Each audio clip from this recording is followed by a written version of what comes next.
இப்போ Benelli DND 300 ஒரு used கண்டிஷனில் ஓட்டிகிட்ருக்கேன் 3வது ஓனராக. சரி, இது ஒரு 2.5 வருஷம் ஆச்சு. இதை கொடுத்துட்டு வேறு எதாவது வாங்கலாமான்ற ஒரு தேடலில் கடையாக ஏறி இறங்கினதில்லை. என்னோடய எக்ஸ்பீரியன்ஸ் ஜாவா ஷோரூமில் நான் ஒரு செகண்ட் டைம் பையராக போய் ஜாவா ஷோரூமில் போய் டெஸ்ட் ட்ரைவ் பண்ணது Java 42 FJ SD Advanced BSA Gold Star 650 engine 650cc single cylinder. உங்களுக்கு தெரியும், தம்பு ரொம்ப ஹெவியாக ஃபீல் ஆச்சு ஹேண்டில் பார்லேயும் அண்டர் சீட்லேயும். ஆனால் வண்டி வெயிட் ரேஷியோ, கியர் பாக்ஸ் லீக்னஸ் இது ரொம்பவே நல்லா இருந்தது. கன்சோல் கூட ரொம்ப நல்லா இருந்தது. ரைடிங் ஸ்டான்ஸ் நல்லா இருந்தது. சீட் கம்ஃபர்ட் ரொம்ப நல்லா இருந்தது. ஆனால் சிட்டி ரைடுக்கு அந்த தம்பு, அந்த வைப்ரேஷன்ஸ் எனக்கு செட் ஆகுமான்னு தெரியல.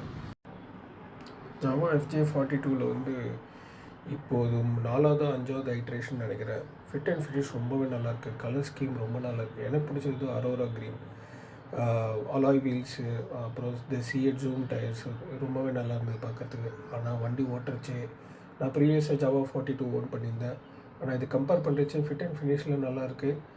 ஆனால் இன்ஜின்லேயும் எனக்கு அந்த சில பல வைப்ரேஷன் சவுண்ட்ஸு, இந்த இன்ஜின் கிளாட்டர் சவுண்டு எனக்கு ஒன்றும் பிடிக்கல.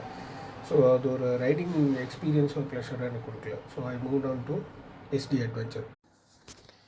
இப்போ விடியா பார்ப்போம் கைப்புள்ள மாதிரி ஜாவா SD Adventure இது 2024 ஆல்ஃபா 2 இன்ஜினோடு இன்ட்ரடியூஸ் பண்ணியிருந்தாங்க.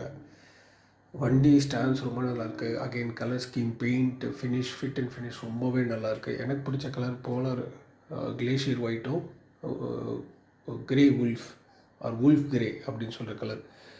சஸ்பென்ஷன் ரொம்பலாம் இருக்குது. பிரேக்கிங் நல்லாயிருக்கு. கொஞ்சம் இன்ட்ரெசிவாக இருக்குது.